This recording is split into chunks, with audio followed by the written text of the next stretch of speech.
আসসালামু আলাইকুম রহমতুল্লাহ। সবাই কেমন আছেন? বরাবরের মতো আজকে আবার চলে আসলাম আপনাদের মাঝে। আজকে আমি আসলেও কি বলবো, অনেক কিছুই বলার আছে, কিছু হয়তো অনেক কিছু বলার থাকলেও বলতে পারি না। তো এই জন্যই দেখেন, আমরা যারা আছি ছোট ছোট বিষয় নিয়ে যারা জরগা লড়াই করি, আসলে জিনিসগুলো কেমন জানি না।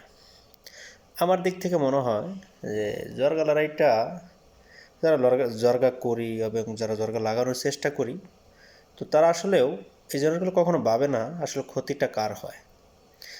আসলে জরগা করলে ক্ষতিটা কার হয়, যারা যেমন মনে করেন নিজের আপনার আপন মানুষগুলো যখন আপন মানুষের মধ্যে যখন জরগা লড়াই শুরু করবেন, তখন কিন্তু আসলেও দেখা যায় দিন শেষে বাইরের যারা থাকে তারা মজা নেয়।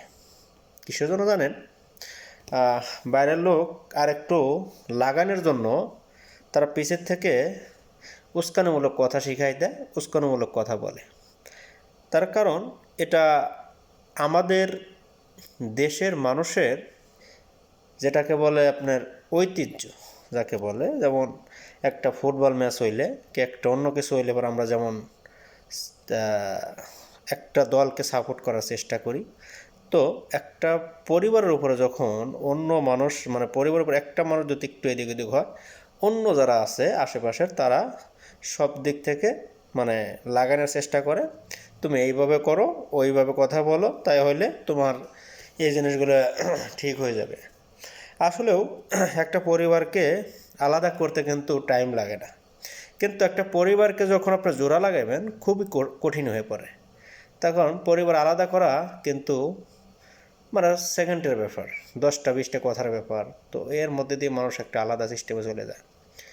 তো ওই মানুষগুলোর আমি বলি, আপনারা যারা পিছ থেকে দেখেন, পিছ থেকে যা বলেন, আসলে বাস্তবতা আপনারা কোনো কিছুই জানেন না। আপনার নিজের ঘরটাকে আপনি ঠিক করতে পারেন না, তো আর একজনের ঘরের উপর আপনার চাপ সৃষ্টি করার কোনো প্রয়োজন নেই। তার কারণ এই দুনিয়ার মানুষে আপনার যতদিন বেঁচে থাকবেন হয়তো ততদিন আপনি এই কথাগুলো বলতে পারবেন।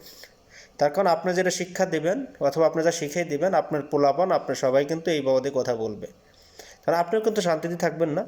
যারাই থাকেন বাইরের লোক, যারা এইভাবে কথা বলেন একটা ফ্যামিলির থেকে মানে আপনারা পিছিয়ে থেকে লাগানোর চেষ্টা করেন যে তারা জরগা লড়াই যদি সবসময় করতে থাকে হয়তো বা আপনার ফ্যামিলি ভালো চলবে। আসলে আপনারাও ভালো থাকবেন না। তার কারণ এই বিষয়ে যারা বেশি পিছ থেকে কথা বলেন, তো সবার কাছে অনুরোধ করে বলি আপনারা পিছ থেকে কোনো কথা বলার চেষ্টা করবেন না। তার কারণ এই জিনিসগুলো ভালো না।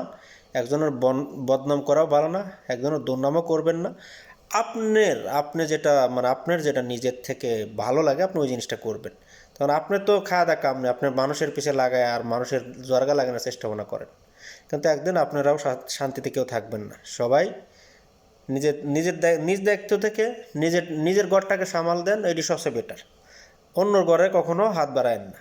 যেমন অন্যরাও ভালো থাক, আপনারাও ভালো থাকেন। তো সবাই ভালো থাকবেন।